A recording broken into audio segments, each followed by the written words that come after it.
ഞാനൊരു 8ാം ക്ലാസ് മുതൽ ഇവിടുത്തെ ചിക്കൻ ഫ്രൈയും പൊറോട്ടയും കഴിക്കുന്നതാണ്. അന്ന് ഈ റെസ്റ്റോറൻ്റ് ഒന്നുമില്ല. ഇതിൻ്റെ ഓപ്പോസിറ്റ് ചെറിയൊരു വഴിയോര തട്ടുകടയായിരുന്നു. +2 പഠിക്കുമ്പോൾ ട്യൂഷനൊക്കെ കഴിഞ്ഞ് കൂട്ടുകാരുടെ ഷെയർ ഇട്ട് ഇവിടുന്ന് നമ്മൾ വന്ന് ഭക്ഷണം കഴിക്കുമായിരുന്നു. അതൊക്കെ നല്ല കുറച്ച് ഓർമ്മകളാണ്.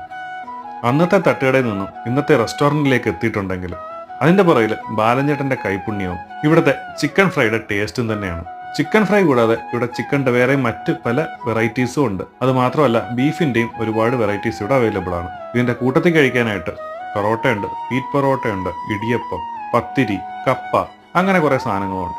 ഫാമിലിയായിട്ട് വരുന്നവർക്കൊക്കെ കഴിക്കാനായിട്ട് നല്ലൊരു AC ഡൈനിങ് സ്പേസും ഇവർ അറേഞ്ച് ചെയ്തിട്ടുണ്ട്. ഞങ്ങൾ ഇന്ന് ഇവിടുന്ന് ചിക്കൻ ഫ്രൈയും പൊറോട്ടയും പത്തിരിയും ബീഫ് കറിയും ഒക്കെ കഴിച്ചു. ആസ് യൂഷ്വൽ എല്ലാം തന്നെ സൂപ്പറായിരുന്നു. ഈ കാണുന്നതാണ് ബാലൻചേട്ടൻ.